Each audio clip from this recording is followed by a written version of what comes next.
The Hidden Treasures of the Ancient Qabalah. By Elias Gewurz. What is the Qabalah? The Qabalah is the secret doctrine of the Jews, handed down throughout the ages by the great teachers to their beloved disciples under the solemn vow of secrecy. In the 12th century, however, the principal textbook of the Qabalah was written down by a very learned rabbi named Moses de Leon. This book is known as the Zohar, and contains inexhaustible mines of occult knowledge. Priceless treasures of mystic lore are scattered in its volumes, awaiting discovery by the intelligent student. The language of the Zohar, however, the Hebrew Chaldaic, known to a very few scholars only, constitutes the main difficulty in the way of those desirous of studying the Qabalah. The learned assemblies of olden times, in which the great masters of Israel held forth their doctrines, have been the original sources of the philosophy of these latter days. Modern occultism, too, is derived from the same quarters, and should the pages of the Holy Qabalah be accessible some day to the English student, he will be astonished and delighted at the wealth of occult truth he will find in them.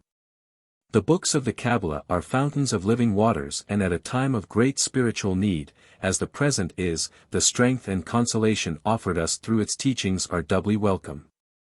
The greater part of my life has been devoted to this study, and the teachings given out in my books are all based upon this ancient wisdom of the rabbis. Elias Gewurz. Crotona, Hollywood. Los Angeles, California. May, 1915. How do you find this book? Any thoughts about the book or the author? Any suggestion for improvement? Please take a moment to share your thoughts in a comment. If you like it, share it with your friends who might enjoy it as well. Subscribe to keep in touch. Visit CompleteAudiobooks.com for more quality content. The vessel in which transmutation takes place. Rabbi Eliezer, the beloved disciple of the heavenly flame, Rabbi Simeon, was pondering over the words of the psalmist, "And unto the broken in heart the Lord is nigh." Master, he said, why should it require the breaking of the heart in order to bring God nearer to us? My dear child, replied Rabbi Simeon, the heart of man is ruled by a multitude of powers.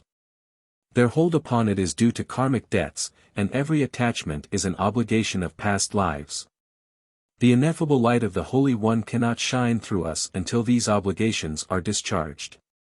It requires a transparent medium to reflect a flame. Dense and opaque bodies do not transmit the light falling on them.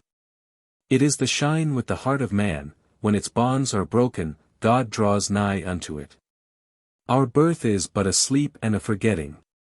The soul that rises with us our life star has had elsewhere its setting. And cometh from afar.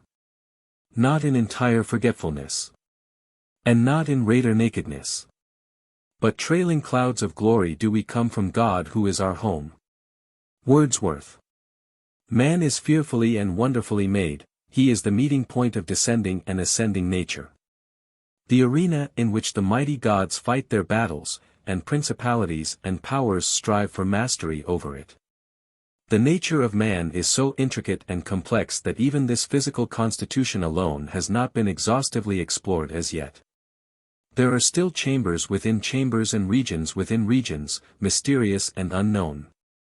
Now if this is so, the physical body, which is plainly visible to our senses and the organs and parts of which can be touched and handled, what about our mental and spiritual natures which are much more subtle and more elusive? If we lack certainty as regards the body terrestrial, how great must our ignorance be when we approach the celestial vehicles? And yet we cannot say we are without knowledge regarding our higher nature, and much has been given to this generation for which preceding ages longed and yearned in vain. Knowledge has been flowing into our minds for the last 4 or 5 decades, which has dispersed both the superstitions of the dogmatic churches and the arrogant dicta of the official scientists. But knowledge, no matter how plentiful and profound, is no remedy for human ills, unless it is accompanied by love and by the desire to apply it to its proper use. On the contrary, of two ill-disposed persons the one who knows most is the more dangerous, because as his weapons are sharper, they can do more harm. And, in fact, it so happened that with the advent of knowledge, its abuse grew apace, and side by side with the good, which it brought into the world, it gave birth to all sorts and conditions of evil. The great mistake made by the seekers of knowledge, a mistake which proved most fatal to their spiritual welfare, was that they sought knowledge for its own sake. This was bound to result in failure and to frustrate the very object of their search. Man's mission on earth is to attain freedom. He must be freed from all that binds him to earthly associations. This endeavor is the supreme task of man individually and of humanity collectively. The alchemists of old illustrated this pilgrimage of man towards liberation by their various processes, tinctures, and manipulations. Their vessels, laboratories, metals and transmutations were so many names for the one and the same thing, namely, the illumination of the human soul and her redemption from matter. The well-known saying, to dissolve and to coagulate, meant nothing but to tear asunder the bonds of passion binding the soul to matter and having dissolved even the most subtle threads of desire and attachment. To turn the life stream upwards and to coagulate it with the pure elements of the soul. The vessel in which this process takes place is the body of man. This vehicle of manifestation is the crucible in which the pure gold is tried and proven, the alloy and the dross burned away, so that only the sterling substance remains. The human body is the real cross upon which crucifixion takes place. Each ego chooses its own kind of cross according to its special need. If our body happens to be weak and handicaps us in life's race, it is not a misfortune though it seems. It may be awkward from a material point of view, but looked at from the higher vistas of the spirit it is invariably a blessing and contains some great lesson of which the ego is in dire need. It must therefore be borne in mind that while transmutation takes place, and until it is complete, the vessel, which is the body, must needs suffer from the effects of the process going on within it. If the man has been living a riotous life in the past and then suddenly turns the other way about and wishes to become a saint, he cannot do so in the twinkling of an eye. His various bodies, which as we know are living and knowing organisms, do not at once submit to the change of front on the part of their owner. They feel that they ought to have been consulted about the transaction and they make their grievances known by various pains and aches and discomforts. These are generally the symptoms accompanying the process of transmutation. The laboratories of nature are conducted on the same principle everywhere. Whether it is the chemist trying to compound a medicine or the alchemist trying to create a new substance. They both base their practices upon the eternal and invariable law of affinity which governs the generation and growth of everything in the vast realms of manifest nature. A little reflection will convince us of this perfect analogy subsisting between nature and man and will help us so to order our lives as to profit by all the wise provisions which she has made for the welfare of mere creatures in all the kingdoms. When man first turns his eyes heavenward, praying to be lifted up, the task confronting him is tremendous indeed. The age-long associations of body, mind and soul have to be severed and new affinities have to be established. Looking at these things from outside we say one must exercise self-control. I wonder whether any one of us realizes the fullness of the glory of that human being who has really overcome. It really amounts to the making of a new creature, one ceasing to be a man and beginning to be a god. We understand, of course, that the real battle is going on inside the man. What we see on the surface are only moving hands on the dial of a clock, the clockwork is inside. The springs of conduct are hidden from our eyes, the cause of things is beyond our ken. We often believe we know ourselves and our interests, but the real man and his real needs pass our comprehension.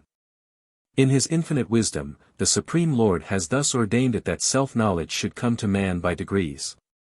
While his nature is being transformed, the knowledge of self filters in.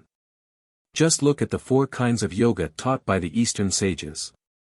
They were designed to facilitate this introduction of self-knowledge into the mind and the establishment of normal relations between the divine and astramental parts of man. Raja Yoga was to purify the lower man, Karma Yoga was to turn his energies into sacrificial work, Gnani Yoga was to refine his manasic vehicles by mental exercises and study, and at last Bhakti Yoga was to unite him to God by love and devotion. To most of us it is not given to tread all the paths at the same time, we are limited by our congenital failings, and heredity and environment are against us, so as some of us enter the path we usually progress along the lines of least resistance. If we are of a practical turn of mind we become karma yogis, if students, we become gnanis, if we are strong-willed we subdue our bodily and psychic natures and become raja yogis. And if our natures are affectionate and the love element is the strongest then we become bhaktas.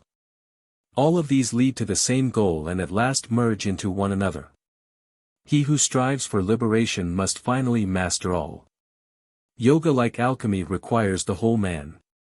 Compromise is out of place in these altitudes, and he, who reserves to himself a little foible or some pet indulgence and thinks it will be all right in spite of all, will find it very expensive indeed.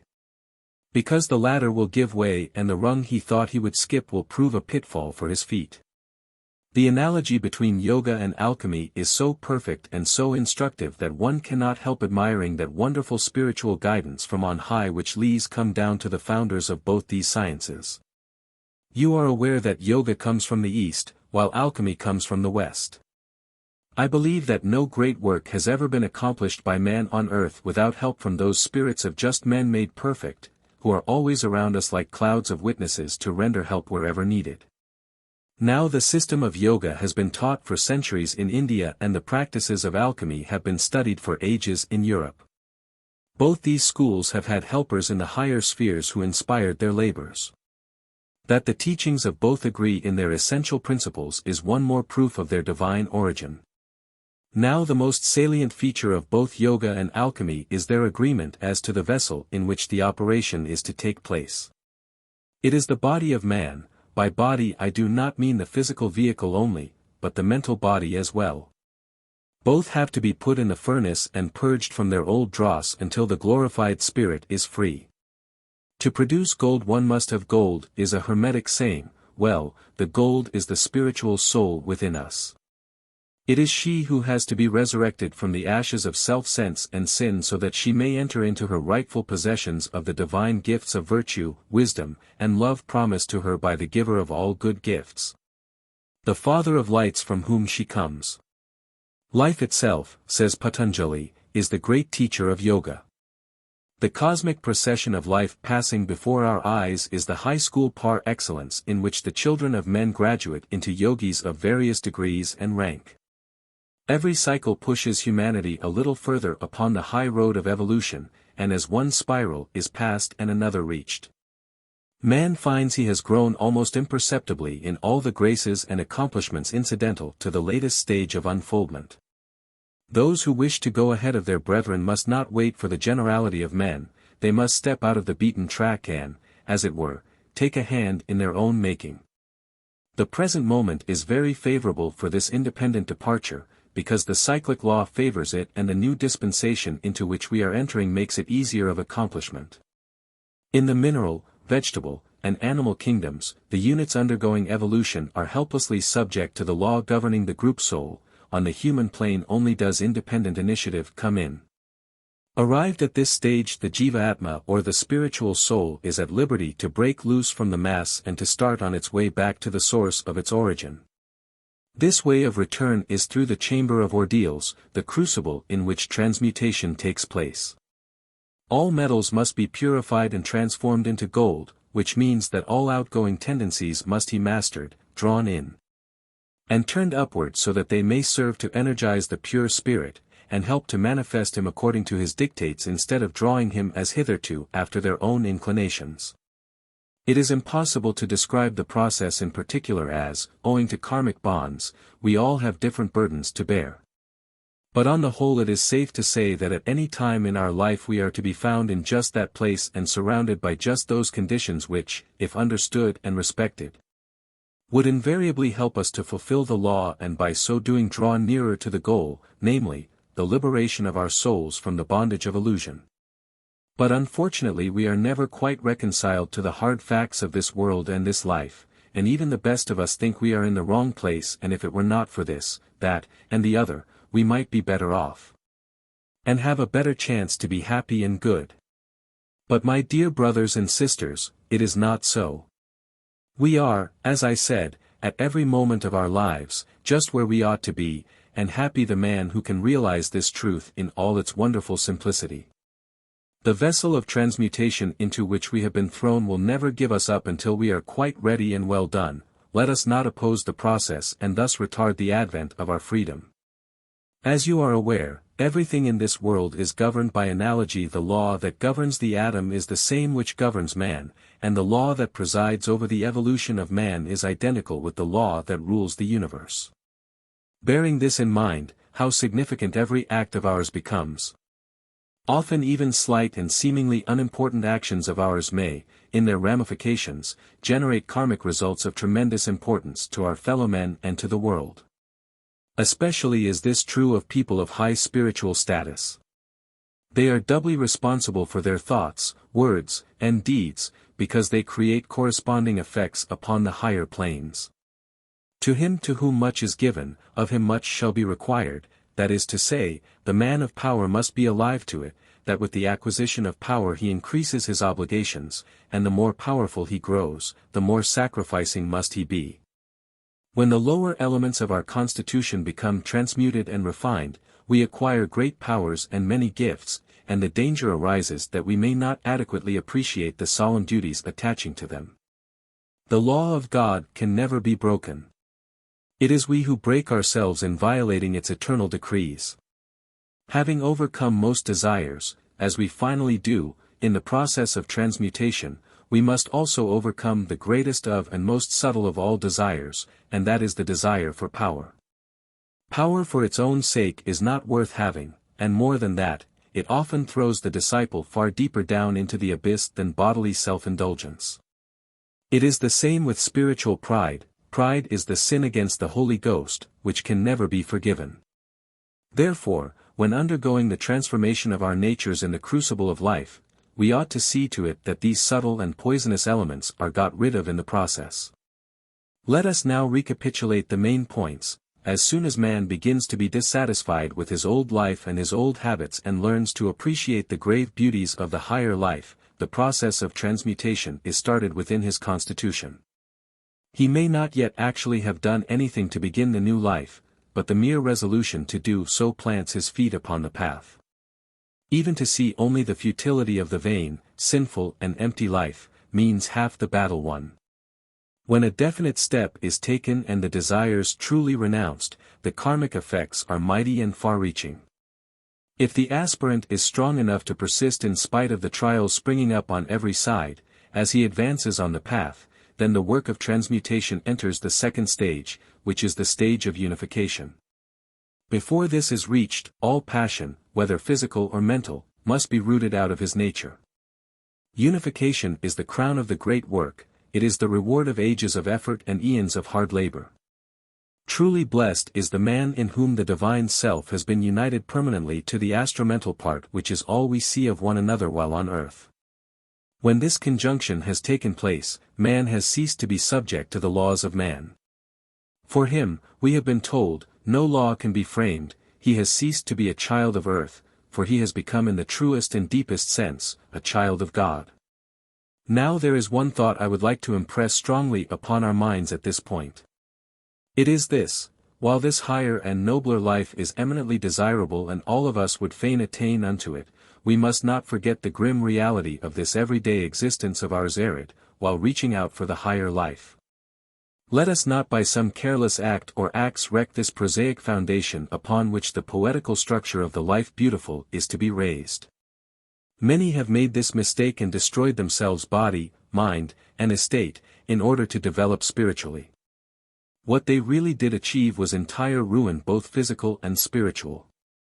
Let us in our endeavor to live the higher life be as practical as we are in the management of our mundane affairs.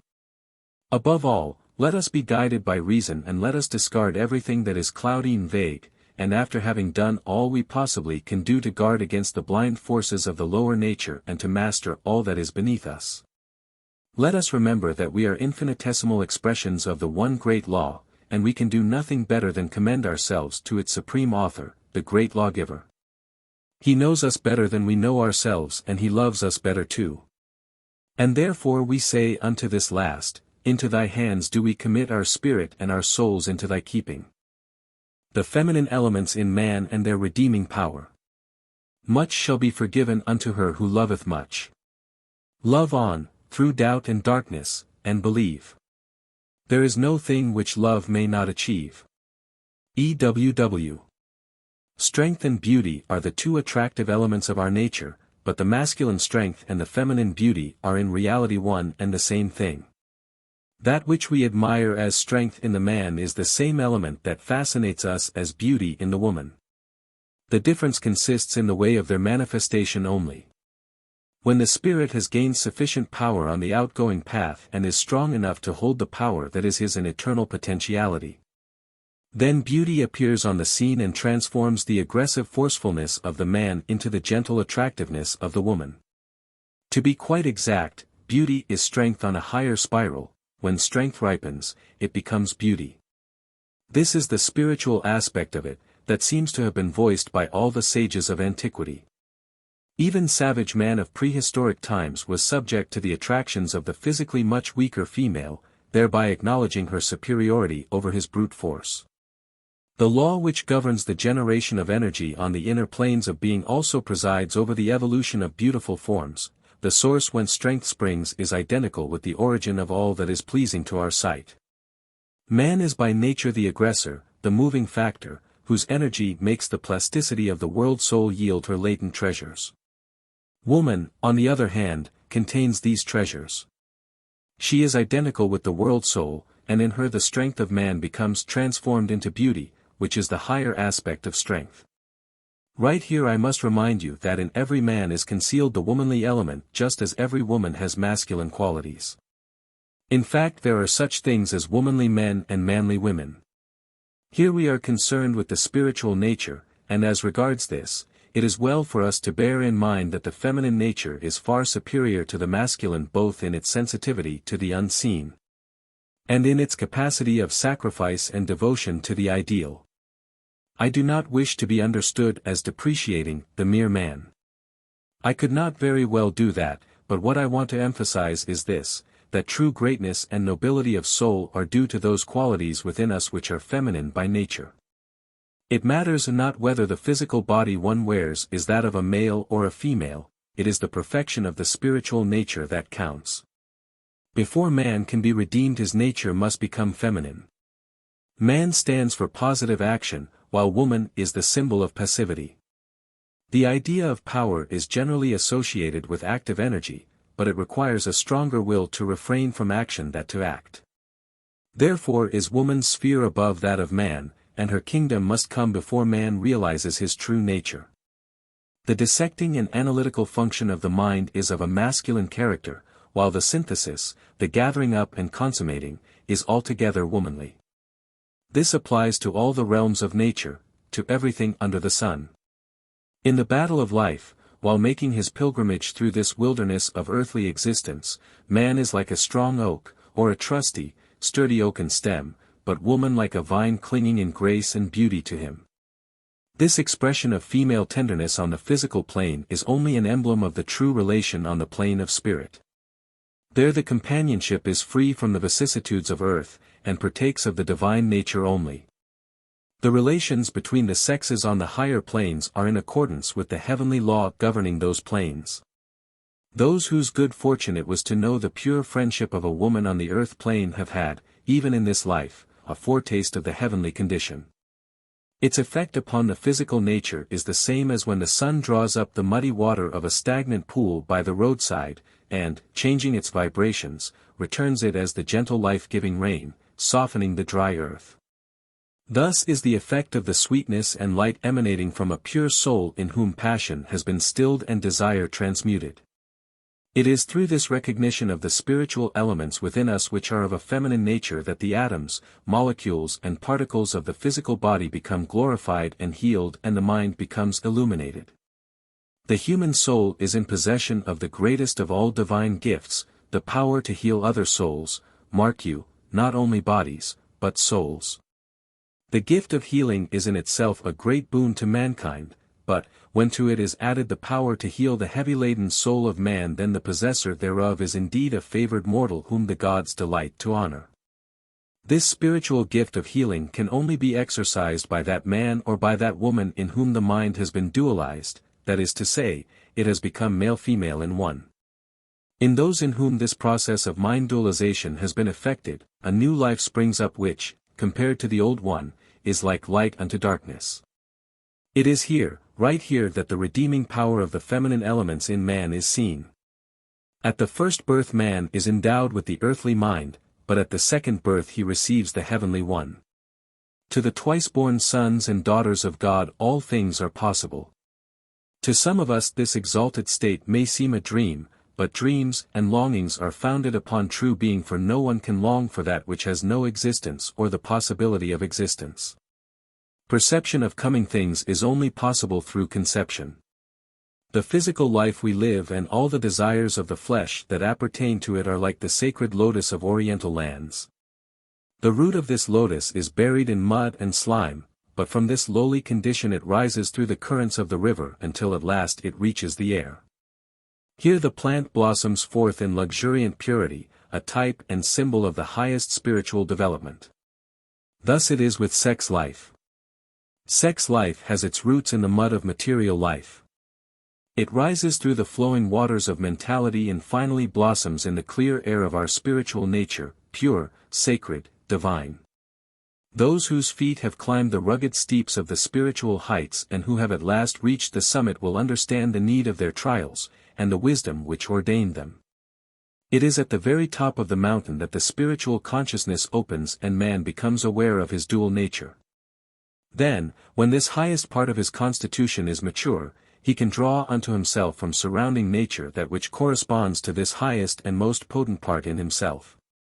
If he has the gold, love, within him, he can draw the very highest from the vast expanse of space by virtue of the law of affinity which makes like attract like.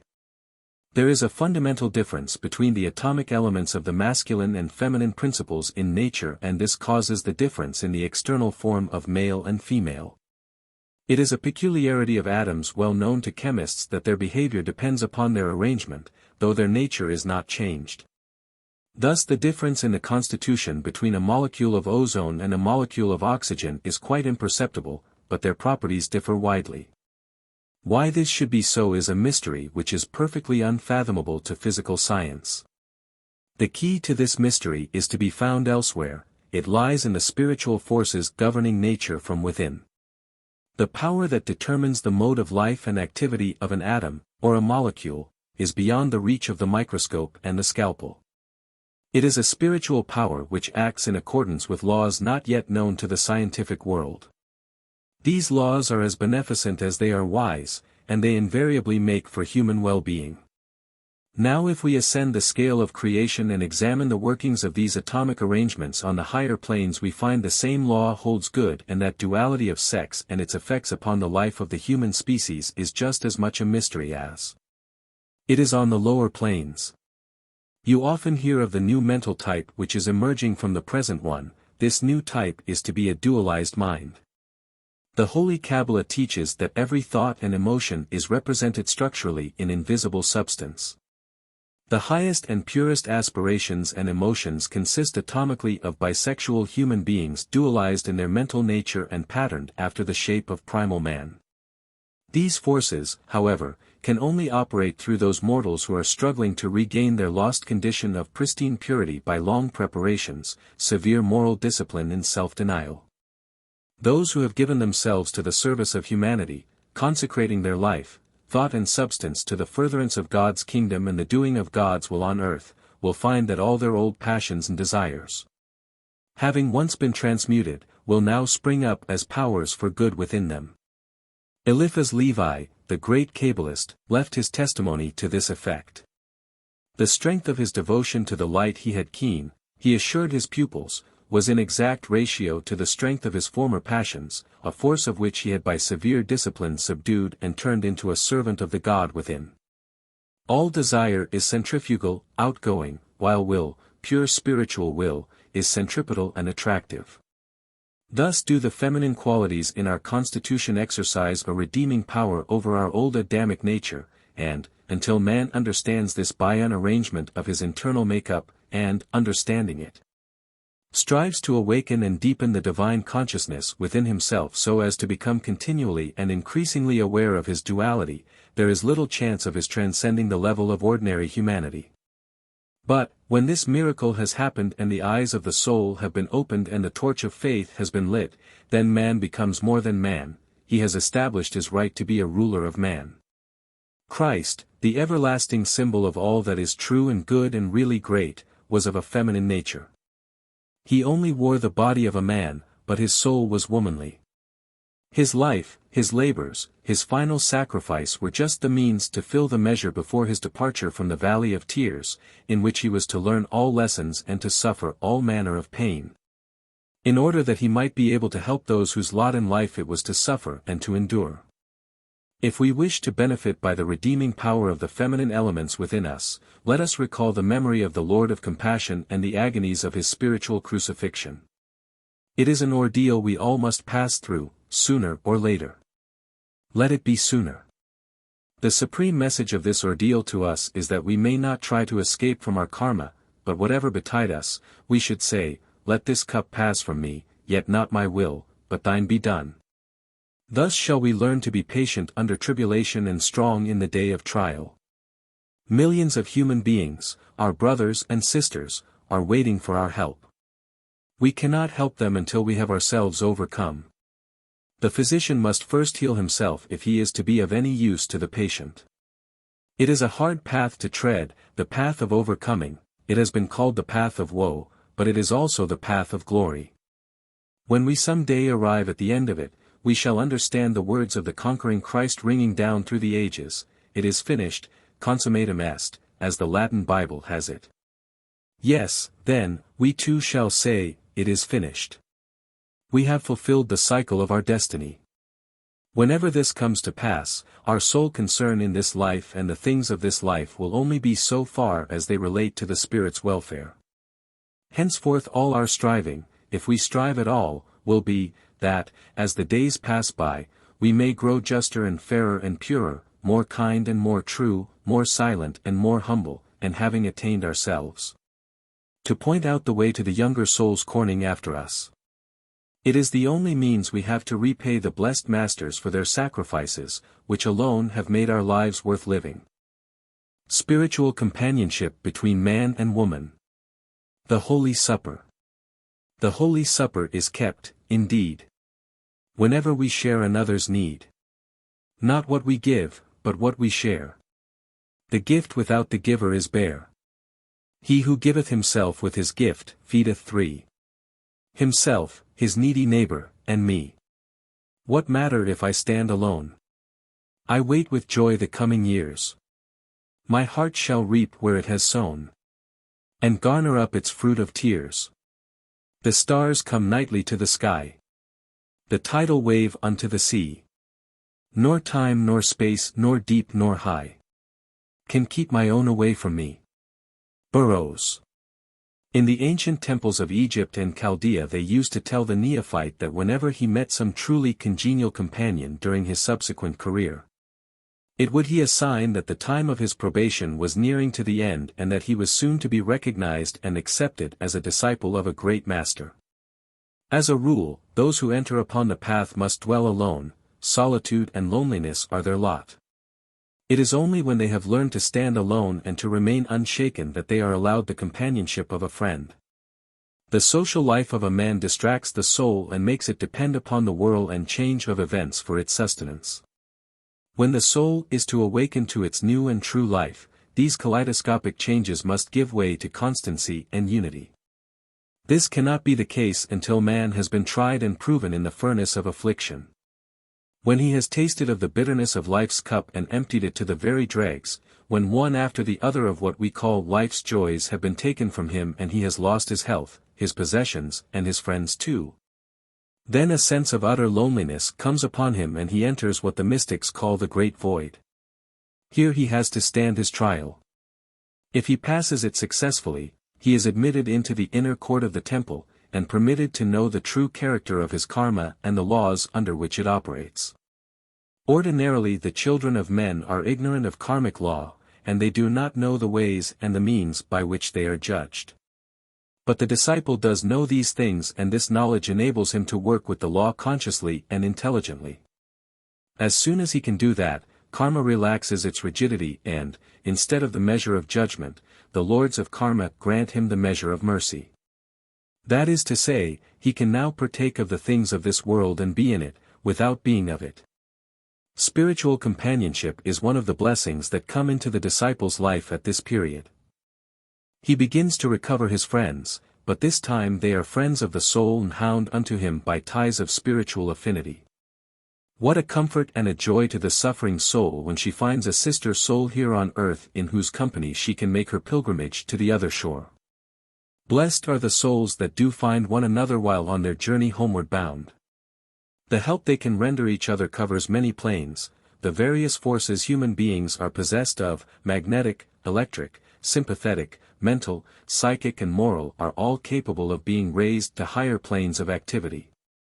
They are all biological in their essence, and, as such, subject to the dominance of the spiritual will. The union of two beings strengthens the dominion of the will, and especially is this the case if the union is between members of the opposite sex. The reason for this is the difference in the magnetisms of the male and female bodies. Every atom in our constitution is surrounded by a magnetic circle. This magnetic circle consists of positive and negative particles, balancing each other. The mental and spiritual particles of our higher bodies are likewise constituted. Between two human beings of the opposite sex, provided their mentalities are congenial, the same relation exists on a larger scale. The electric elements preponderating in the male organism are balanced by the magnetic currents of the female body acid. The harmonious exchange of the magnetisms thus generated is the cause of that feeling of exhilaration and joy which a pure companionship between man and woman invariably produces. So much so, that it often seems that the physical bodies have no weight, but appear to float along without effort. No wonder that the participants in such a union looked forward with great delight to the time when they would meet. The old-fashioned conception of life, the prudery and restraint in the social intercourse of men and women, were responsible for a great deal of harm. Untold misery was the result of most of the marriage relationships, because the partners did not know each other sufficiently. But apart from it, the most innocent contact between the sexes was looked upon askance by people whose minds have not been pure enough to think of love as a divine gift that can be expressed on many planes much higher than the physical.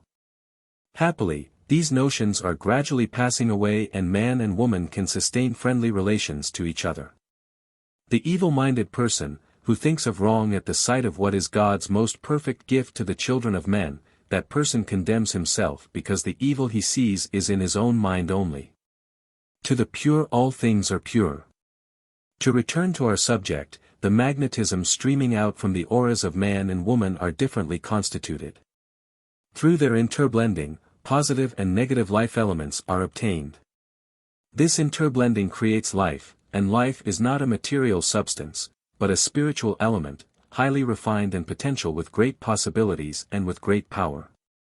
Now all these benefits to be derived from the association between man and woman are non-existent for those who have not yet mastered their passions and lower emotions. People who live on the lower planes of life may derive a certain pleasure according to their evolutionary status, but this is not what we are here concerned with. The aspirant striving to enter the temple of knowledge and wishing to taste of the heavenly joys of pure and undefiled love must have subdued his desire nature. His mind must be like a limpid lake, calm and tranquil, on the surface of which not a ripple is to be seen. Having accomplished this purification, man and woman are fit to be spiritual companions, but not otherwise. That it is worth while to go through this ordeal has been testified to by all who have attained unto the goal. There is a love which few have known. It is the love that opens the soul's inner portals and admits our spirit into the Holy of Holies, the sanctuary of the pure soul. There the glory of the divine image is restored, and nature crowns the victor with the laurels of a consummate happiness, of which in ordinary life there is naught to serve us as an illustration. Wisdom, the ultimate aim of life, can only be acquired if the law has been fulfilled. The fulfillment of the law implies that we have had our share of all experiences. If some of them are missed, our education is incomplete. Before we attain unto final liberation we must ascend the ladder of earthly life and view from every rung of it the world around us. It is this which is meant when we are told to look intelligently into the heart of men. We must learn our own lessons, even the highest, by passing through the full gamut of the things which human life has to offer. There are, however, two ways of passing it, the lawful one and the lawless one. The lawful way of gaining experience on earth is the partaking of all it has to offer under the guidance of the Spirit and only in proportion to the Spirit's actual needs. Lawlessness steps in when we desire for the sake of desire and do not respect the soul's protestations. The disciple to whom desire is only a means of gaining knowledge uses it in accordance with the eternal design which called it forth. On whatever plane desire exists, it is only a means to an end for him, and he does not allow it to tarnish his higher nature, or to create within him the germ of attachment to any form or shape of it. This resignation in the midst of the objects of desire is productive of great and lasting strength. The continual balancing of the centrifugal and centripetal forces of spirit generates the divine power of overcoming all the ailments of body and soul and endows us with the supreme virtue of healing all manner of disease. The spiritual companionship between man and woman has the acquisition of this power for its purpose. Owing to her experience in past lives, woman's interior nature is more centered in love than man's, and consequently she supplies the necessary welding power to hold man's psychical and spiritual natures to a given center. The divine self, though ever present in both sexes, cannot appear to us, unless the love and power elements are blended and eternal silence has been born in the soul. As man and woman grow in spiritual worth, their power and influence for good go on increasing, and they become focal points for the hosts of heaven watching over humanity. Under the guidance of these guardians, and, while doing their bidding and cultivating their higher nature, man and woman grow in all excellence. Those treading the path of discipleship find great help in such a congenial companionship. The continuous transmutation of bodily structure is attained and furthered through such soul communion, and through the mental activity consequent upon it, the body is changed cell by cell. This transmutation is the same as the alchemic process by which food and drink and breath are changed into blood, from blood into aerial fluid and then into etheric or mental substance. Then the ego touches it by its own vibrations and it becomes more etherealized into soul or auraic essence. Every conscious effort we make to uplift and refine the physical body is a step towards the quickening of our spiritual faculties, the deepening of our insight and the increase in wisdom and understanding. The process of life is a continuous chain of sublimation and refinement. Beginning with the lowest and crudest forms of matter right up to the highest expression of life, everything is undergoing evolution and transformation. Speaking of matter, we are thinking of tangible material such as we can see or touch or recognize by the physical senses, but air is matter and we live completely immersed in it and in other airs, that is to say, finer elements than the one we call air. In these tenuous regions our evolution is going on while we are unaware of it. But all the same is the substance of those planes subject to the universal law of transmutation. We are, as it were, unconscious agents of nature on those planes, and she uses us to effect her designs everywhere. The higher virtues of love and devotion subserve this purpose of refinement on the higher planes. You often heard it stated by our great teachers that the sentiment of love purifies the emotional body, so does the sentiment of devotion. It virtually then comes to it that, even when we think that we are acting in a most spontaneous way, bestowing our love upon the object of our affection, or offering our devotion to our ideal, even then we are only instruments of nature who works through us like a clever craftsman in the execution of his plans. At the same time, we must bear in mind that when we are used as agents on those higher planes, it is well with us because we are then free from the lower forms of karma to which those on the material plane of life are still subject. This is one of the benefits of spiritual companionship. It advances us by planting within us the seeds of love and veneration and turning the emotional and passional forces of our nature towards the inmost and the highest, thus giving us a foretaste of the pure and selfless divine love which we shall someday realize on the higher ranges of cosmic life.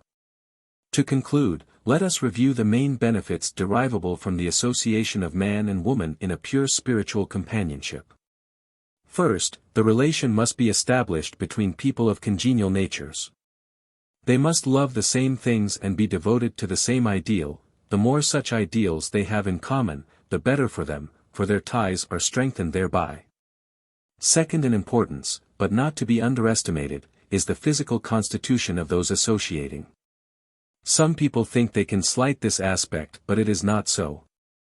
Though true sympathy is of an interior nature, it must not be forgotten that our senses are avenues to the spirit, and things that are to commend themselves to the spirit must be pleasing and acceptable to its sentinels outside, which we call our senses.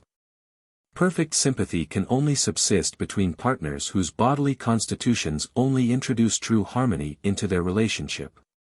Where the slightest repulsion exists, owing to external antipathy, the bond of union must needs be weakened. If harmony has been established on the physical, mental and spiritual planes, and the purpose of the given association is to serve the highest which both partners cognize, then divine revelation comes to them and enlightens them in all things. It is the voice of God in the garden telling how to crown the sanctified life with beauty and joy, and how to make it a milestone for the wayfarers of succeeding generations. Star to star vibrates light, why not soul to soul? If the purpose of life is beneficent, as we know it is it not the duty of each being to serve as a channel for the spread of light and the increase of joy? When two human beings are united for this object on earth, the angelic hosts on high bless their union and take them into their charge. They are led through the highways and byways of life and shown the untold misery and suffering, calling for aid and comfort. Looking round them, they learn how to love those who know not what love is, how to pity, how to help, and how to grow godlike. Thus strengthened by their own devotion to each other, they pass along on their mission of mercy, pouring out their benedictions upon the needy and distressed with whom their karma brings them in contact. Their own pure personal love has taught them love divine, which is purer still. Having profited by their association in body, mind and soul, they now work on the plane of spirit, as servants of the Most High God. Truly blessed is the portion of such, for they have found favor above all other mortals, and, even when all things of earth shall pass away, their loving deeds will live. For such there is no fear of death, for, having fulfilled the cycle of their destiny on earth, they will continue their labors of love in the regions beyond, in the gracious presence of the Lord of hosts, of whom we are told that his mercies endure forever and his compassions never fail. The knowledge of God obtainable through love pure and undefiled. A picket frozen on his duty. A mother starved for her brood. Socrates drinking the hemlock. And Jesus on the rood. And the millions who, humble and nameless, the narrow pathway of duty have trod. Some call it consecration, while others call it God. The vague notions still prevailing among leaders of thought as to what constitutes the summum bonum, the highest happiness, are responsible for most of the chaos of our social life and our systems of education. As long as we are not quite certain as to what the goal of humanity really is, we cannot possibly order our lives to the best advantage. Man's chief glory is the faculty whereby he knows. As long as material conditions constrain him to spend the greater part of his life in manual labor, he cannot of course devote much time to the cultivation of his intellect. But, since the advent of scientific devices for labor saving, humanity has been in a better position to care for the intellectual upliftment of the masses. The higher education has been increasing, art and literature are flourishing, and every one, no matter how humble he be, seems to be anxious for knowledge and eager for culture. With the progress of the sciences, however, the problem arose how to utilize their application so that it might result in the greatest happiness for the greatest number. This is indeed a mighty problem, worthy of the attention of the best and bravest of men. How can we use these God-given gifts of inventors and their discoveries, so that they may not result in multiplying human misery but rather in its reduction and final elimination? The answer has not yet been found so far as practical life is concerned. We still use our best energies and the most clever intellects to manufacture implements of war and to organize bodies of men against one another. Our economical conditions too are in a state of perpetual disorder.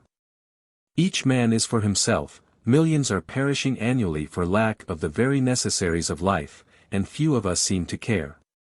There is plenty of food and an abundance of everything to make life comfortable, but the good will seems to be lacking to make all these good things subserve their proper purpose, namely, the welfare of all. As man masters nature and frees himself from her tyranny, the need for utilizing all her forces to increase the sum total of human happiness dawns upon him.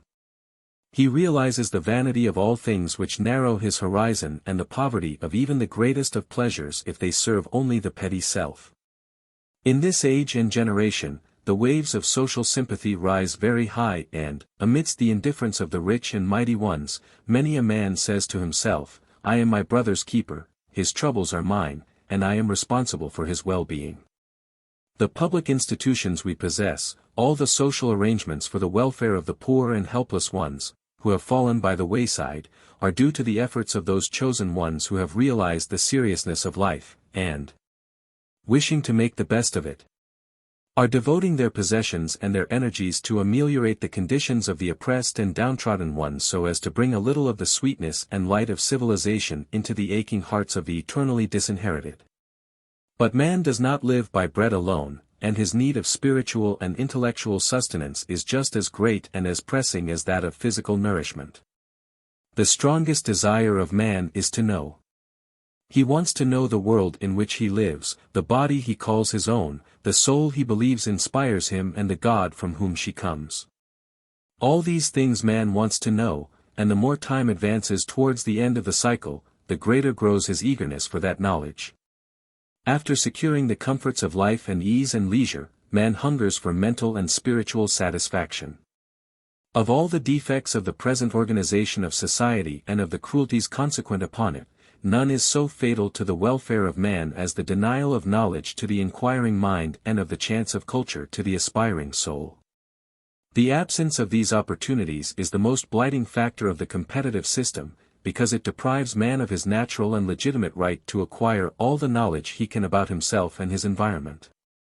The greatest privileges of man being his capacity to know, anything that denies to him the exercise of this faculty is an unmitigated evil. But it is not only knowledge of material things which the mind craves.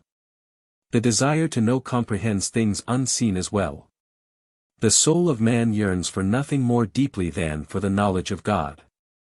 The vistas of knowledge are infinite, but not even the highest can satisfy the heart of man. It is only in the knowledge of God that man can find lasting peace. It is possible to know God, says an occult writer, but it is not easy to acquire that knowledge. The Rosicrucians used to say, in order to know God one must be God, which means that we must transcend ourselves altogether, and reach out to the sublime heights of the eternal. Unknown to the indifferent and slothful, God reveals himself to the searching heart and rewards its persistent labors and earnest seeking by the supreme gift of the knowledge of himself. To know God is life eternal, says the Apostle. The two are identical. For in ordinary life our perspective is limited to this mundane plane, and we can only know by means of the lower mind, but, when our intuition takes the place of reason and illumination that of speculation, we know, even as we are known. Here is a heavenly promise to man, those who seek me, shall find me, if they seek me with all their heart and all their soul. The trend of modern life is towards the spiritual side of things. Science and philosophy are both engaged in paving the way to a more intimate acquaintance with things spiritual. Man as a unit, and as a member of the collective body of the human race, seeks for God in everything he does, but he does not always seek him rightly, which is the reason of his partial success. But the tendency of human endeavor is growing more and more towards the spiritual. In all departments of life men begin to realize the need for a readjustment of values and for the subordination of the material side of life to the ideal one. This leads to numerous improvements in the methods of labor and to social reconstruction. The love of God, being the crown of the inner life, is thus expressed in practical life in the service of man. That passion, which formerly made for acquisition, is now under the influence of growing knowledge transmuted into the passion for doing good. Ambition having fulfilled its purpose in former cycles, when infant humanity wanted it as a spur to exertion and action, is now stepping into the background, and her place is taken by man's desire to serve and to be useful. God's own synonym is use, says a wise proverb, and, as we were made in the image and likeness of God, it behooves us, also, to be of use, only thus do we grow godlike. The knowledge of God is best acquired by the practical expression of the divine attributes in actual life. It is the loving service we render wherever it is called for, which endows us with these attributes. Love, pure and undefiled, expressed in practical everyday life, is God's own activity performed by his deputies in human form on earth. There are two paths of union with God, according to the mystics of old. The path of knowledge and the path of love. Those who unite themselves to God by knowledge will sooner or later see the need of love to strengthen the bond of union. While those whose lives are full of devotion must supplement their endeavors by searching and seeking after the deeper mysteries of Godhood revealed by knowledge. The ancient sages, the great masters of the inner wisdom, taught that the knowledge of God, when obtained, makes of mortal man an immortal. The pure love which helped the acquisition of that knowledge while the disciple was treading the path, provides him with his glorious garments when he arrives at his destination. These garments are woven of good deeds done, and of noble causes helped during the earthly life. On the heavenly planes their memory becomes the germinating seed for deeds of mercy to be done in future lives. The path of beauty and joy, the path of peace and bliss, converge at the same point. From all sides do the wanderers arrive, but the object of their pilgrimage is the same. It is the temple of wisdom from whence light streameth out in all directions. Humanity has to battle through the Iron Age with all the horrors incidental to it, before man attains unto his spiritual consciousness. While the battle lasts, every effort counts, and every single step taken by the individual pioneers brings mankind nearer to the portals of the sanctuary in which all mysteries will be solved and all tears will be dried. There man will learn to understand the secret of his voyage through the cycles of time, and the purpose of his sojourn on earth. Until that time arrives, all our work is only preparatory. To utilize the fleeting moments, to obey the Spirit's guidance, to detach ourselves from all that drags us down and to join forces with all that lifts us upward, that is our task for the present. The knowledge of God is obtainable and will be ours, but the only way we can attain unto it is by the constant practice of charity in thought, word, and deed, and by the expression of love pure and undefiled. The mystery of time and space. Oh, sometimes comes to soul and sense. The feeling which is evidence. That very near about us lies. The realm of spirit mysteries. Whittier. Time and space are the fundamental conceptions which form the warp and woof of our thought. We cannot think of anything except it is, was or is to be, and yet, in their very essence, time and space are the most elusive of problems and can never be grasped by the mind of man. What is time? What is space? What existed before time began, and what will remain when time is no more? What does space mean? Is it a homogeneous substance of one kind? Or is it heterogeneous and formed of a variety of elements? Where does space cease to be? What is there where space is not? Now these are a few questions very interesting indeed and pregnant with thought. We may not succeed in finding a final solution to the lot of them, but we may perchance succeed in contributing a mite towards a better understanding of them. Science, the interpreter of the laws of nature and of the principles underlying them, cannot help us in our search to solve the mystery of time and space. The proper domain of science is the physical universe. This modern archangel, science, has no wings. An invincible giant, when her feet touch the earth, her marvelous power, her initiative, wisdom and penetrating intelligence are all gone the moment she rises above the soil, and, though it be only a few inches, upon this battlefield she is overcome at once, faint and almost inanimate in an unequal battle because she could not readjust her energies to new conditions. At present science is a child of earth and waits for her Redeemer, through whom she will be born again a child from heaven. In the matter of positive investigations, science has no equal. She is almost infallible, but she is at once rendered powerless when confronted by a problem of the spiritual order. Or even when it concerns a, so to say, mixed problem, such as the genesis of matter or the abnormal organic growths of animals or plants, science is silent, or perhaps just stammers. Now that which the seemingly almighty scientific mind cannot accomplish by its own unaided efforts, the spiritually awakened soul can, and often does, accomplish. Time and space do not exist for the soul of man. The mystery which they constitute to the earthly mind is non-existent to the enlightened spirit. Time, or the succession of events pertain to things material. On the spiritual planes we live in feeling and thought, and it is the feebleness or strength of these which determines the quality of our life on those planes, and distinguishes one being from another. Space again is equally illusory to the soul. Spirit is not separated from spirit by distance, but by discord of nature, and on the other hand spirit is not united to spirit except by the affinity subsisting between them. We can be thousands of miles away from our loved ones but we do not get estranged from them thereby, whereas we may be very close in space to one wishing us ill, and the fact of spatial proximity will not bring our souls nearer to each other. The eternity of time and the infinity of space can be viewed and grasped by those beings only whose minds have learned to function beyond those concepts. Just like the law of karma which must be transcended in order to be understood, so must the limits of time and space be got rid of by the spiritualization of our thought before we can grasp their meaning. To incarnate humanity, dependent in 1,000 different ways upon material conditions, time and space are necessary conceptions, without them there would be chaos in our minds. But for the liberated soul, even on the earth plane, time and space can be relegated to the limbo of things superfluous. When man once makes up his mind to live the higher life and to think of every experience as related to the spirit and either helpful or hurtful to it, then time and space will matter little to him. His motive and his action and the spirit that prompts them are all that he cares for, from the moment of his surrender. The dignity and meaning of our lives do not depend upon the years we have lived, nor does the height of our spiritual stature bear any relation to our physical dimension in space. It is only the things which make for growth in perfection that really do count.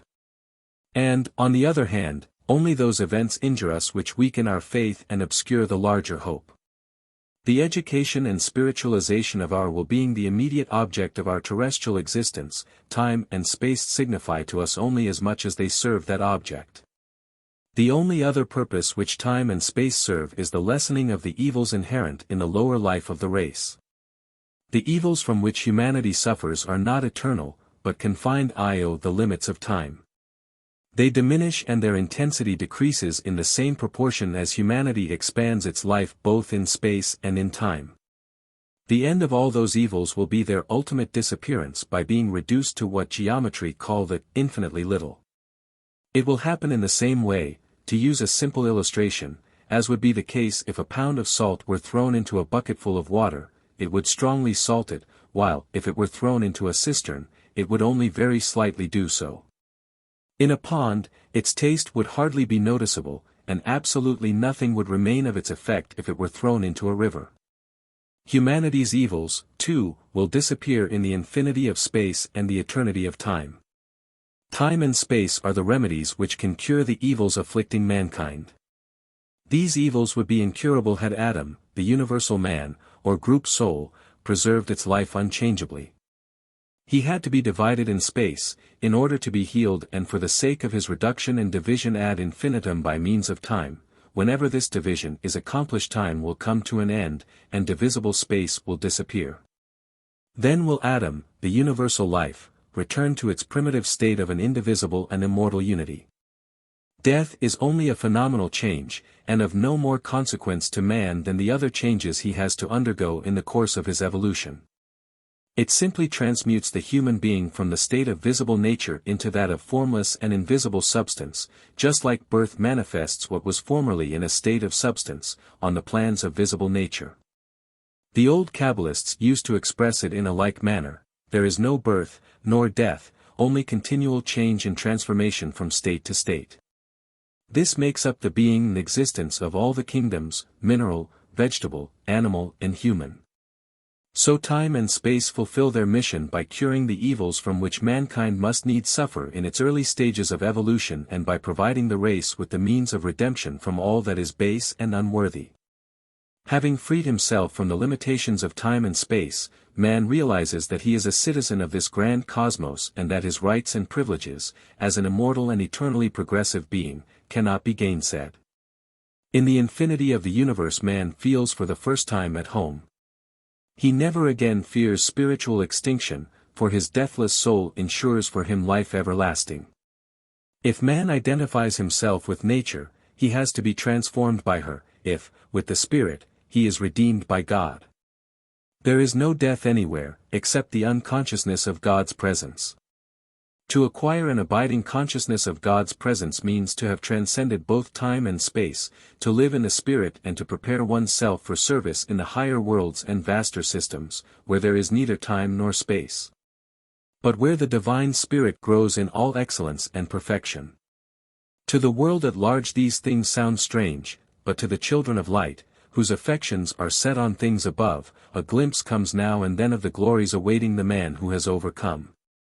The process of overcoming is an individual one and can only be known by the soul that experiences it. The words of the prophet remain forever true, and to him that overcometh I will give to eat of the hidden manna, and a white stone will I give him, and on it shall be written a new name which no one knoweth save him who receiveth it. The peace that passeth understanding.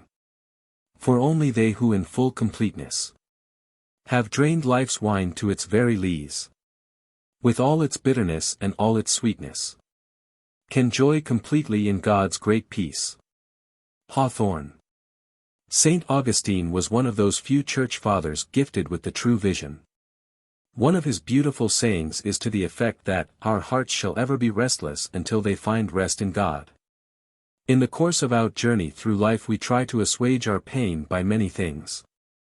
We plunge into work and think that will make us forget the dreariness of our existence, but, failing to find satisfaction in work, we try pleasure, and naturally that, too, is disappointing, even more so. And so again we try mental culture, but with no greater success, and then we despair and begin to wonder whether there are such things as peace and contentment to be found in this valley of tears we call earth. Despair is generally a forerunner of better things, and when a man is good enough to despair of himself, it shows there is still something left in him worth tribulation. This something begins to show its vitality when it alone, of all things, has been left. Tolstoy says that man's worth to the community where he lives and to the world in general, dates from the day on which he knows himself to be worthless. When he loses all, he gains all. To the seekers of peace something similar happens. Peace is a plant which grows in the desert of our inner nature only. When everything has become like a desert, when everything has been dried up, even our tears, when we can no longer cry, and the very flower of life has faded, then peace germinates in the parched soil of the desolate heart. And, just like the fair flowers in the garden, our lives begin to emanate their sweetest fragrance when we are bruised and wilted and altogether trodden down. This applies to the occult life especially. The occult life, the one we have to live in this world, surrounded by its hardships and cares. Our every relation to people and environment is indicative of our occult status. The circumstances are our teachers and, if we do not learn from them, our life has been lived in vain. Just look at the rose, and its form and color, the fine lovely texture of its petals and its sweet aroma. It is only because the sweet spirit that animates it knew how to adapt itself to its environment and to attract all that was needful for its growth and perfection, that the rose became what it is. The same law holds good on the human plane. Let us be like the spirit of the rose and we, too, shall dispense the benediction of our qualities to all that pass by. Those who seek peace must vibrate it themselves. But peace cannot be found before its time, for it must be borne in mind that for long periods during our evolution strife and stress are necessary. When, however, the time arrives for the soul of man to rest from her toils, there enters the heart a kind of rhythm which we call peace. Peace is to the heart what rhythm is to matter. Even in the physical organism, a kind of rhythmic peace must obtain. The soul's atoms are mingled with other lower atoms, but never combined. An illustration from chemistry will help us to understand this clearly. Oxygen in pure air is mixed, but not combined, with nitrogen. When these two gases are combined, according to their proportions, the result is a deadly poison. This is exactly the internal process. When the atoms of the various parts are mingled harmoniously, the result is physical and spiritual well-being. When discord ruptures the rhythm of their vibrations and their harmonious balance, disintegration sets in and disease results. If matter moves rhythmically, it is pleasing to our eyes, and our feeling on beholding it is a restful one. In the heart of man peace fulfills the same functions. Without it nothing of worth can be accomplished by man, while to the peaceful soul all things are possible. The mistake modern intellectualism makes is in believing that the brain is the real agent in all important work. The serious observer of life knows this to be a fallacy. The brain is not the important part of the house in which man resides. The center of life is the heart, and, if consciousness does not take its residence in the center of life, it will become separate from life and cease to be. Those who desire to develop spiritually must think with their hearts. Man is a constellation of powers in which all kinds of seeds are contained. The heart is the seat of the central power from which all the others derive their vitality and inspiration. That they may live and function properly, the central power must be at peace with itself and with each one of them. When this is the case, peace reigns supreme and registers itself in the countenance by an attractive angelic radiance. Kindliness and peacefulness always produce beauty and give the face a touch of heaven, for beauty is the light of the soul reflected in the forms of matter. All of us have at one time or another met people who were a perpetual mystery to us, owing to their constant and changeless calm. Nothing seemed to ruffle them, they took everything just as it happened, and everybody just as he was. They seemed to desire no change and no variation of anything. They were the people who have discovered the secret of peace. As long as man's inhumanity to man makes countless millions mourn, that peace is beyond attainment for the majority of the race. When the Sun of Righteousness arises some day and man realizes the unity of all that lives and breathes, peace will be his. At present it must be won by a prayer of the individual soul, who feels sorely in need of it. There are thousands of such souls everywhere, and to them the message from on high has come down, call upon me and I will answer thee, and I will show thee great and mighty things. And I will heal thee and give thee an abundance of truth and peace. True prayer has a scientific basis, its effect is as certain as that of any other cause in nature. Let us pray for peace and we shall obtain it, even in the midst of stress and storm. When it enters our hearts, we shall know it by the feeling of reconciliation with which it will suffuse our whole being. After that we shall rebel against nothing. For God is enough, and his abiding presence in the soul of man makes her desire naught else. Thus in the silence which follows the storm the precious jewel is found. At last the harassed soul is at rest and, self-contained, wishes for nothing outside herself. She has found the peace of God, the peace which the world cannot give, neither can it take it away, the peace which passeth all understanding. Justice and mercy. And enter not into judgment with us, for in thy sight no living man shall be justified. When does one become a master? When one has learned all the lessons that earth has to teach. How does one learn all these lessons? By submitting to all the experiences natural to this sphere without repulsion when they are painful and without attachment when they seem to be pleasant. Thus, taking things as they are, and letting them all deliver their message, the period of schooling is shortened for the disciple, and his entrance upon the higher stages of the path begins earlier than would have been the case. Had he allowed the various qualities of his constitution, called gunas in the East, to play havoc with his desire nature or to otherwise detain him.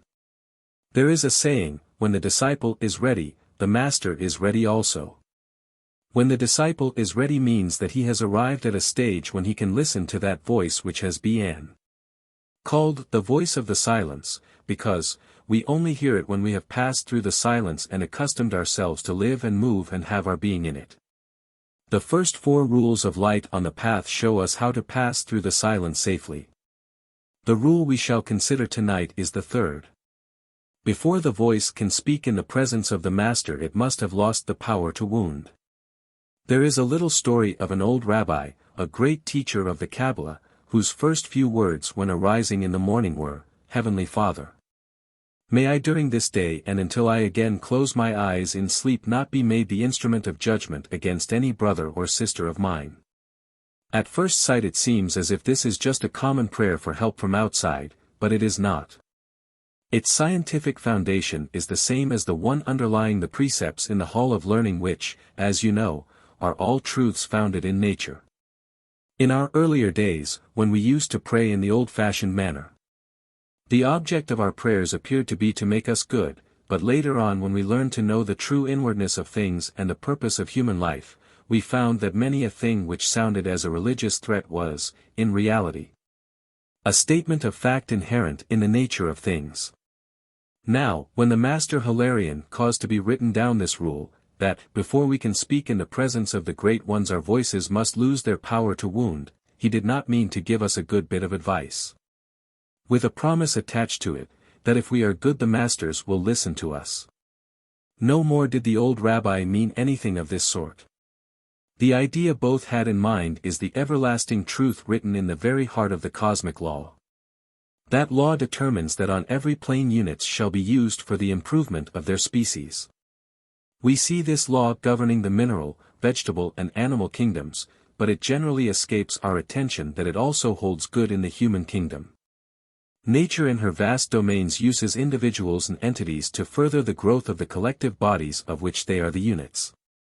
Continual progress is nature's aim, and, on the human plane, she achieves it by making every man his brother's keeper. The feeling of repulsion which we experience at a wrong or careless act of a fellow man is nature's safeguard against the recurrence of a similar act. She put us where we are in order to eliminate the possibilities of wrongdoing. But now, there are various ways and means of achieving that end.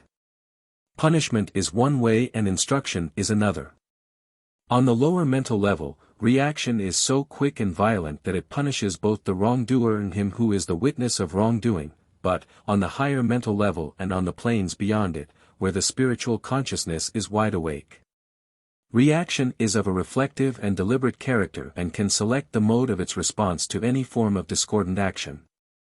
This principle was known to the sages and teachers of the past, but the cycle of evolution did not admit of its universal application. In this century, however, we find it percolating slowly the social conscience, so that even in state prisons it is found to be better policy to make the confinement of prisoners remedial, rather than vindictive. Now, we as students of the wisdom religion, realize that there must be an exact correspondence of these happenings on the outer plane, within the interior regions of our collective soul life, of which our social structure is but a temporary and transient expression. We see nature using us individuals as instruments to carry out her behests and while so doing refining both instrument and materials. On the plane on which those we call masters work, there is no room for violence or for anything like it. Correction there is, by means of loving instruction only.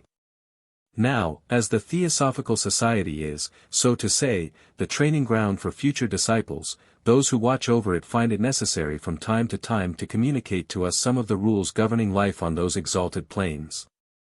Light on the Path is such a communication.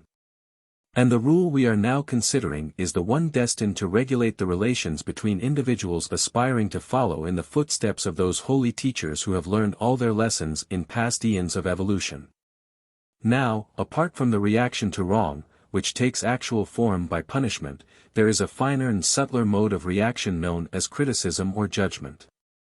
To have lost the power to wound, our capacity to criticize and judge must have undergone the same change as the social custom of punishing crime is gradually undergoing. Our very way of looking at things must change.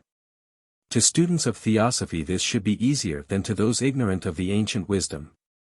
We, who know that the personal life is an illusion and that this whole existence is simply Maya, created by nature in order to evolve the true self, should not find it hard to see that the tendency to wound, whether it be by thought, or word, or deed, is one of the deceptions practiced upon us by external nature, prior to the awakening of our true selves. It is she who makes us resent wrong and repel the wrongdoer. Our true self knows no resentment and is free from repulsion. In days to come it will be as uncommon to criticize a spiritual failing as it is today to criticize a physical one. Even at the present time, well-brought-up children would not laugh at a blind man, or at a lame one, nor would they make fun of the deaf and dumb. And yet, does it ever occur to us that, whatever the misbehavior, crime or vice of a fellow man may be, if it awakens in us any other feeling than love and pity, it is because we are not yet well-brought-up children on the plane of spirit.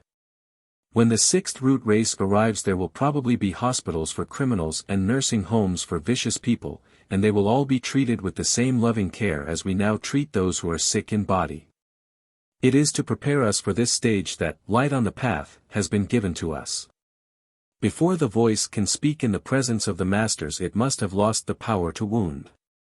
To realize this rule in its fullness means to be free from the tyranny of nature, and, instead of being unconscious instruments in her hands to chastise and to give pain, we become teachers and helpers and healers.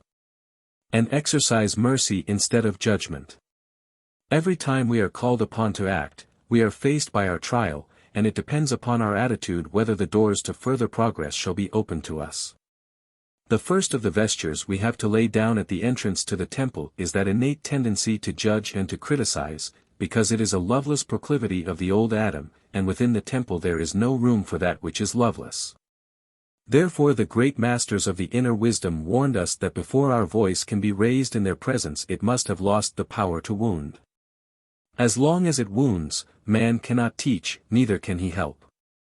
Those who wish to become helpers of the race must not be instruments of judgment, and that is why the old rabbi, the teacher of the Qabbalah, prayed every morning immediately after rising, Heavenly Father, may I during this day and until I again close my eyes in sleep, not be made the instrument of judgment against any brother or sister of mine. On the threshold of the sanctuary, I know not where his islands lift their frond palms in air. I only know I cannot drift beyond his love and care. Whittier. Before the soul can stand in the presence of the Master she must have been washed in the blood of the heart. The blood of the heart is, as we know, the life essence, and for the soul to have been washed therein means that life and all that belongs to it of joy and sorrow has been relegated to a secondary place, and that the foremost consideration of that soul is now the will of her Lord who has been revealed to her in the process of surrender. It is during this process of bathing in the life essence that the soul discovers someone, whom alone she would like to serve.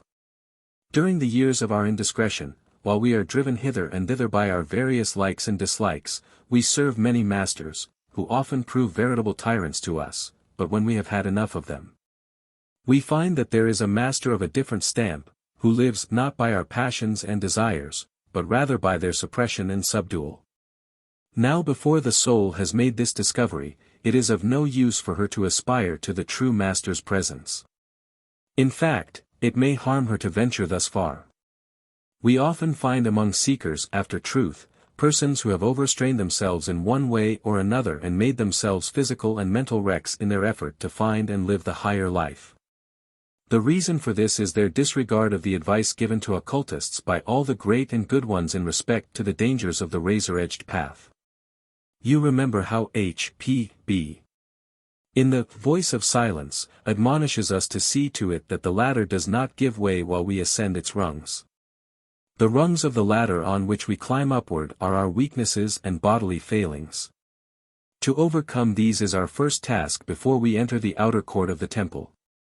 To enter into the Holy of Holies with the old desires clinging to us, spells disaster. No truly great teacher will accept a pupil who does not seek, by renunciation and by devotion, to prove himself worthy of the wisdom which he is striving to attain.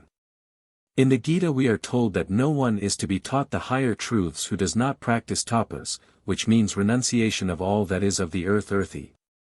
In the Upanishads too, great stress is laid upon self-control, and the great yogis of the East have at all times been ascetics first and disciples afterwards. To stand in the presence of the Master implies to be a channel to their sublime teachings, but how can one serve as a channel who has not been purified? You would not think of drinking water that runs through an unclean pipe, for fear of its having been contaminated. No more can one benefit by a spiritual channel which is not thoroughly clean, for fear of the impurities that may have found their way into it during the process of transmission. The blood of the heart symbolizes the passions of the earthly man, and, in their control and final extinction, lies the secret of regeneration. The path of discipleship is strewn with many wrecks on account of the failure to heed the warnings of our ancient teachers who told us of the many pitfalls on the way. The Master Hilarion, who inspired the light of the path and who occupies a high rank in the great hierarchy, had probably unique opportunities to study the ways and means that best secure and shorten the passage to the other shore. From his exalted position, he could observe those who succeeded and those who failed, and he also saw the reason why. In this gem of occult literature, called Light of the Path, he gives us the benefit of his experiences. If we value our higher life, we should not neglect so expert an advice as that of Master Hilarion. That which troubles us most in treading the path is our habit of compromise. We are not wholehearted and generally do things by halves, the result being that, whenever we enter upon the higher stages of advancement, we find many things to be undone and many a habit to be broken. In those high altitudes the lightest discord creates wrong vibrations which baffle the young soul just emerging from the Egyptian darkness and not only bar her way to further progress but often throw her back into the abyss of repeated incarnations. In matter. This is not a figurative mode of illustration, but a statement of actual fact. There are two passages in the outer court to which I would like to call your special attention. Here is the first. When once a soul has passed through the gateway of the temple, she goeth out no more. The other passage is a quotation from the Upanishads. It says, if a man would find his soul, the first thing to do is to cease from evil ways. Now these two passages are complementary to each other, as you will see presently. First, what does it mean, when a man enters the temple he goeth out no more? Well, it is this. If we pledge ourselves to service and enter the path, there can never be any withdrawal without utter destruction of mind and body. The higher forces which we contact on entering the path cannot be played with, any more than you can play with fire. If we present ourselves to the guardians of these powers as servants, it is against the law to release us from our pledge. Therefore the disciple used to he exhorted in olden times before taking his vow, and terrible ordeals were imposed upon him prior to his initiation. Now turning to the other passage, to cease from evil ways, well, what is evil? And what are evil ways? There are many things which the man in the street would consider quite harmless, and yet to the disciple they are harmful. It is this difference that must be borne in mind.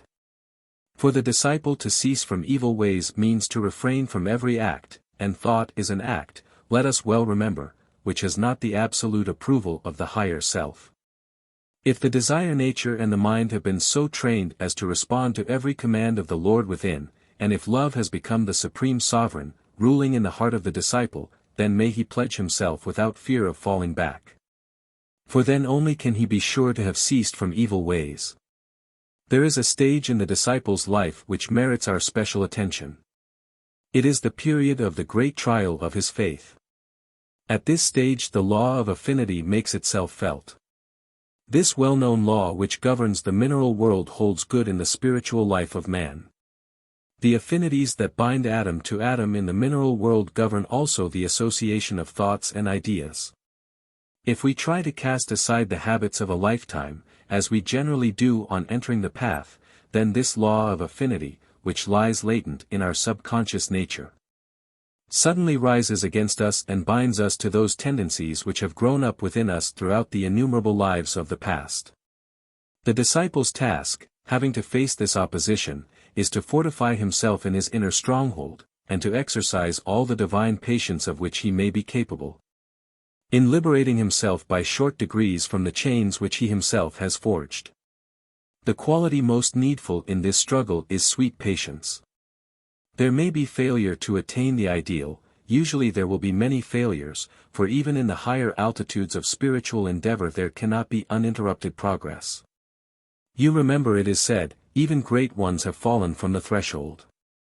So there is great need for endurance and persistence, and after every slip and fall the disciple must rise and take heart and, as the Gita tells us, return to the charge again and again.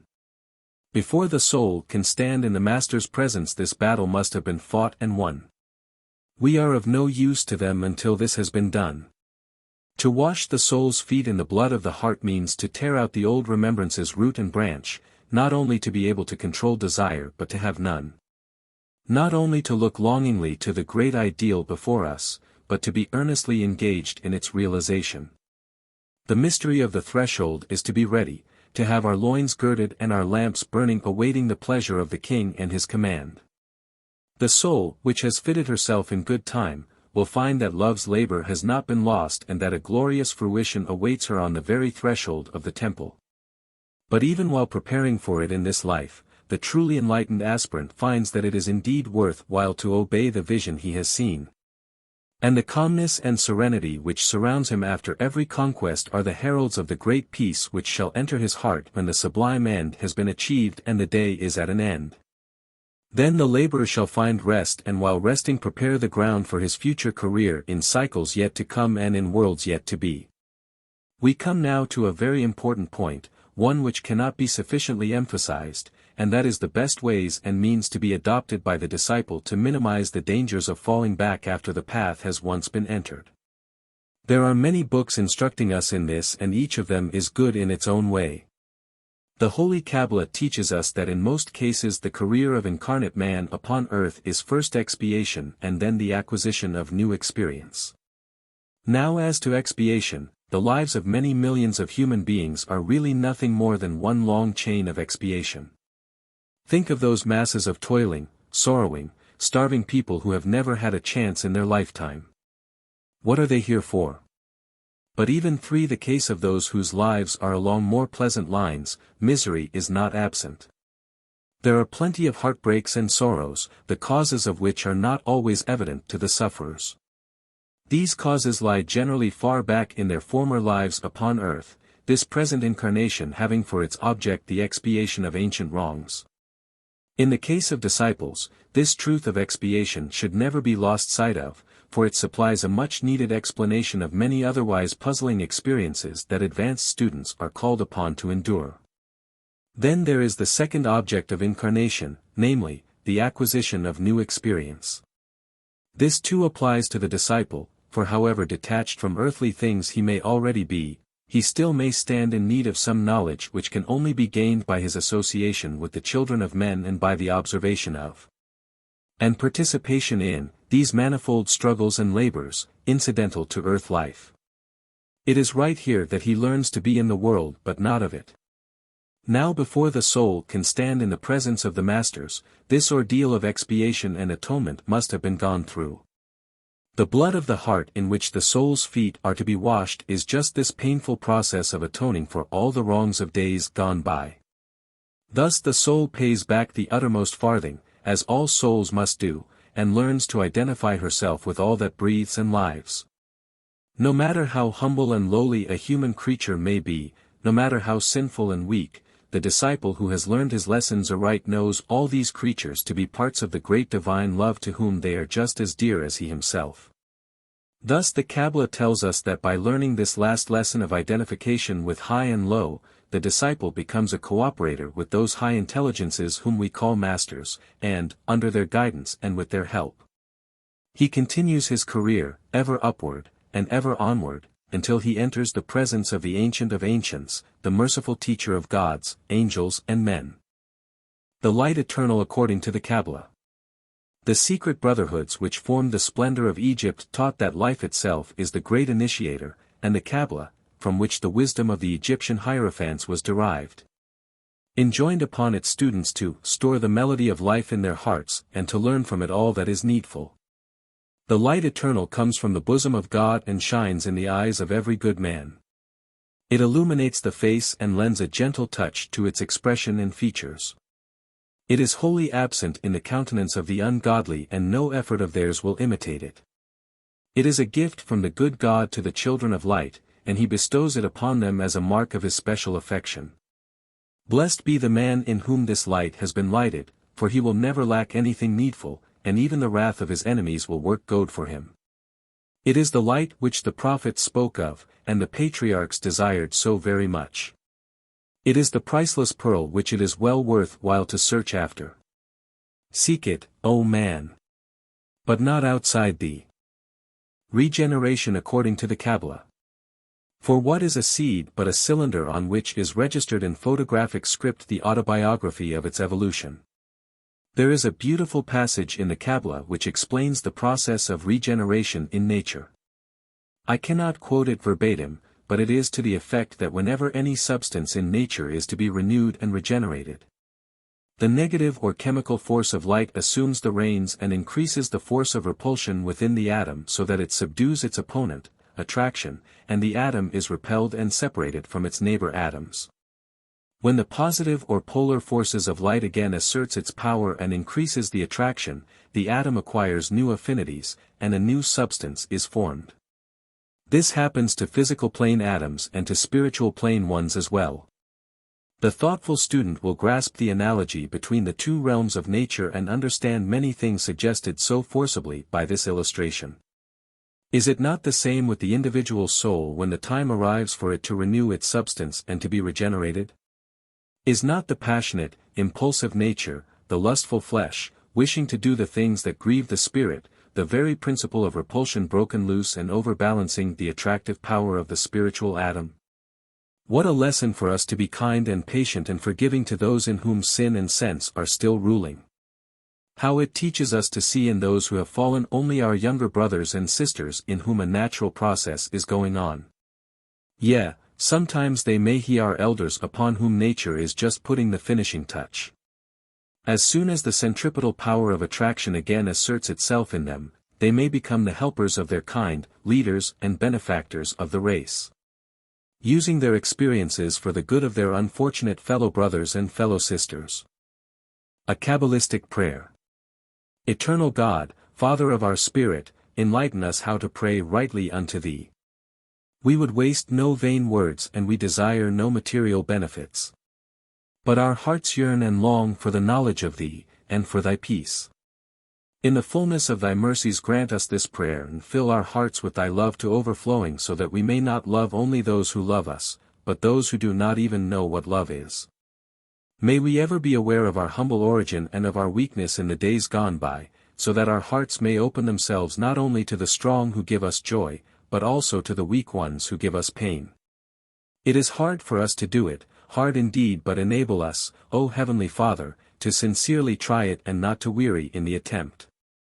The road is steep, and dark is the night of our journey.